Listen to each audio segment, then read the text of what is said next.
Hi friends, आप सबको शालू का नमस्कार।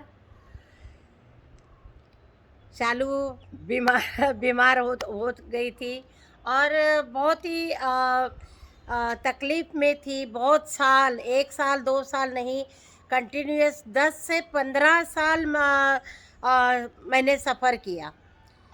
10 to 15 ईयर्स अस्थमा से मैंने बहुत ही क्रिटिकल टाइम मेरा था। और एक याद और मैं आपको बताना चाहती हूँ, क्योंकि ये यादें जो है वो ज़िंदगी में साथ में जुड़ी हुई है। इन यादों को, और मेरे को जिसने मदद की और जो भगवान बन के मेरे लाइफ में आए, उनको मैं दिल से धन्यवाद देती हूँ। अभी एक याद और आ गया अच्छे से। आनंद की शादी फिक्स हो गई थी 2002 में। और मेरे को अस्थमा का प्रॉब्लम बहुत ज़्यादा हो गया, बहुत ही ज़्यादा। मतलब सांस लेना मुश्किल, इतना मुश्किल होता था, बहुत ज़्यादा। तो फिर मैं सीरियस कंडीशन में थी। और फिर आनंद की शादी के लिए हमें दिल्ली से यहाँ आना था, कर्नाटक। तो बहुत शॉपिंग है, और भी कुछ सामान लेने जाना है, ख़रीदने जाना है, पैकिंग करनी है, बुकिंग करनी है, सब बच्चों को लेके यहाँ आना है। तो बहुत शादी मतलब बहुत सारे काम होते हैं। घर की सफाई करनी है, वाइट वॉश करना है, बहू घर में आएगी, ये सोच के सब दिमाग में बहुत टेंशन थी। लेकिन उस समय क्या हो गया, हमारे ऊपर जो शिवपूजन सिंह जी और मेरी प्यारी आंटी जी ऊपर रहते थे। तो उन्होंने मेरे लिए स्पेशली पूजा रखी। और जब वो भगवान की जब पूजा कर रही थी, तो उसने भगवान को एक भगवान से एक प्रार्थना की कि शालू ने इतने सारे बच्चों को देखभाल की है, बच्चों को अच्छे से पाला पोसा बड़ा किया, एजुकेशन किया, सबकी शादी की, सब काम उसने अच्छा किया है। लेकिन ये आनंद की शादी होने तक भगवान आप शालू को बचा लीजिए। देखिए कितना, मतलब मैं कितनी सीरियस थी। अगर वो भगवान के पास मांग रही है कि शालू को ये इतना शादी होने तक उसको मतलब अच्छे से भगवान तुम उसको बचा लो, मतलब मैं बिल्कुल ख़त्म हो गई थी, ख़त्म। तो उसने मांग लिया, भगवान को दिया जलाया और बोला कि शालू की हेल्थ, भगवान शालू का जो बीमारी है वो कुछ दिन के लिए आप वो कर लीजिए, और शालू को ठीक रखें, शादी होने तक उसको ठीक रखें। तो कितनी बड़ी बात थी मेरे लिए, देखिए। और ऐसे ही क्या वो मेरे लिए भगवान थी? वो खुद ही भगवान बन के मेरे लाइफ में आए। उसने भगवान को दिया जलाया और बोला, और मैं शादी पूरी ठीक ठाक करके सक्सेस होके बहू को लेके दिल्ली आ गई। तो ऐसे ही लाइफ में बहुत प्रॉब्लम्स आती रही, क्योंकि अस्थमा कोई रोग नहीं है, लेकिन वो एक एलर्जी है। लेकिन उस एलर्जी से दूर रहना और मुझे अपने आप के ऊपर ध्यान देना नहीं हो रहा था। कई लोग कहते थे अब तो ये बचेगी नहीं। उसके बाद मैं इतनी परेशान हो गई थी, बहुत ज़्यादा। और उस परेशानी में मैं एक दिन पार्क चली गई। पूरी रात मैं सोती नहीं थी। 10-15 साल कोई आसान नहीं है। 15 साल ज़िंदगी के बहुत होते हैं, और मैंने बहुत सफ़र किया, बहुत ज़्यादा। जो मेन घटनाएं हैं वो आपको मैं बता रही हूँ। तो एक दिन तो मैं पार्क चली गई सुबह से, पूरी रात सोई नहीं थी, नींद ही नहीं आई, पूरी रात नींद नहीं आई। तो मैंने सोचा कि मैं क्या करूं। पूरी रात रोती रही, रोती रही, रोती रही। सुबह उठ के मैं पार्क में चली गई, और मैंने अपना गला ऐसे पकड़ लिया, और मुझे ऐसा लगा कि ये ज़िंदगी बेकार है। ये लाइफ मेरे लिए बेकार है, मुझे जीना नहीं चाहिए। मर जाऊंगी तो ये सारी प्रॉब्लम ख़त्म हो जाएगी। सबकी शादी हो गई थी, ज़्यादातर करुणा रह गई थी, बाकी सबकी शादी हो गई थी। तो मुझे ऐसा लगा कि मुझे मरना चाहिए, मुझे नहीं जीना चाहिए। इस तरह से जीना कोई जीना होता है? क्या करे, सारा दिन रात जिसकी तकलीफ है, कौन टाइम देगा? कौन किसके लिए कौन टाइम देता है? अगर शरीर अच्छा है तो सब अच्छा है, शरीर अच्छा नहीं है तो कुछ अच्छा नहीं।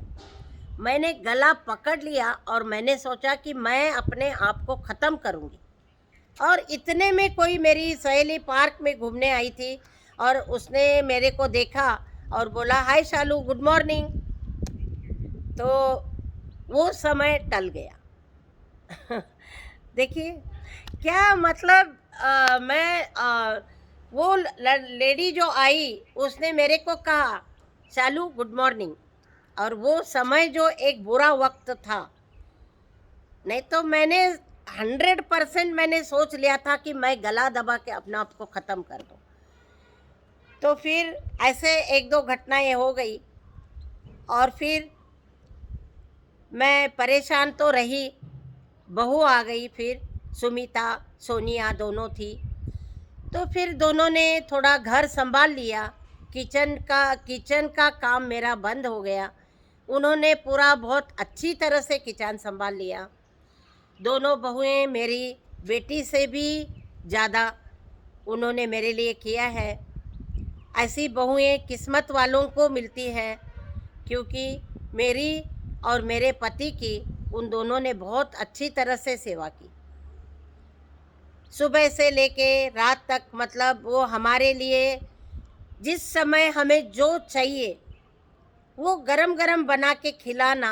रोटी है, सुबह मेरा स्कूल था, स्कूल में जाते समय टिफ़िन पैक करना और पानी की बोतल, गर्म पानी की बोतल देना। घर आते ही फ्रूट का जूस देना, फ्रूट्स काट के देना, सलाद काट के देना, खाना प्रॉपर खाना। जिस दिन खाना नहीं बनता था उस दिन वो कहती थी, मम्मी आप स्कूल चले जाओ, हम भेज देंगे।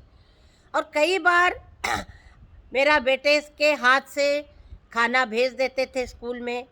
10 बजे और 9:30 बजे मेरा लंच टाइम होता था, 9:30 10 बजे, और वो खाना गरम गरम आ जाता था घर से। कई बार बहू खुद खाना लेके स्कूल पहुंच गई, क्योंकि थोड़ा पास में था स्कूल और 10 मिनट का रास्ता था। तो ये सब कौन करता है, किसके लिए कौन करता है? आजकल के ज़माने में क्या किसी के पास वक्त है करने के लिए? लेकिन शालू इतनी किस्मत वाली थी, उसको बहुएं बहुत अच्छी मिली। इनकी, मेरे हस्बैंड की भी तबीयत कभी ख़राब होती थी, ब्लड प्रेशर, शुगर, हार्ट की प्रॉब्लम सब था उनको। उनको टाइम टाइम से खाना देना, उनको दवाई भी वो खुद देती थी, याद से बिल्कुल, खाने से पहले और खाने के बाद कौन सी दवाई देनी है, कौन सी नहीं देनी है। तो सुमिता ने भी उतना ही किया और सोनिया ने भी उतना ही किया। तो जैसे बड़ी बहू करती है, सुमिता बड़ी थी, सुमिता ने जितना दिल से किया उतना ही सोनिया ने किया। तो घर में माहौल जो था बहुत ही अच्छा था, बहुएं अच्छी थी, और मुझे और मेरे पति को कभी भी, मेरी बहुओं से कभी भी कोई भी इतनी भी प्रॉब्लम नहीं हुई। क्या आप सोच रहे होंगे क्या वाकई में ऐसा है? हाँ, बिल्कुल ऐसा ही है। दोनों बहुएं बिल्कुल लक्ष्मी की तरह, जैसे बोलते हैं ना घर में लक्ष्मी आती है, ये सिर्फ कहते नहीं है, ये मेरा पर्सनली अनुभव है। तो मेरे घर में एक लक्ष्मी नहीं, 2 लक्ष्मी मेरे घर में आई, और मेरा मुरगोड परिवार बहुत अच्छे से उन्होंने अंडरस्टैंडिंग के साथ संभाला, और उस परिवार को आगे ले जाने में और सफल बनाने में सुमिता और सोनिया का बहुत बड़ा योगदान है, बहुत ही बड़ा योगदान है। भगवान करे ऐसे बहुएं सबको मिलेगी। जितनी सुंदर दोनों, उतनी सुंदर, उतनी सुशील और उतना ही सुंदर उनका दिल। जितना मैं तारीफ करूं उतनी कम है। तो मैंने परिवार और मेरी बीमारी और मेरा परिवार का साथ मैंने आपको बताया। अब इसके आगे की कहानी फिर मैं आपको बताऊंगी। फिर मेरे लाइफ में कौन कौन आया और मुझे किस किस तरह की प्रॉब्लम हो गई, क्योंकि प्रॉब्लम है तो वहाँ सॉल्यूशन भी है। तो वो सॉल्यूशन कैसे मिलता गया वो मैं आपको बताऊंगी। तब तक के लिए आप सबका धन्यवाद।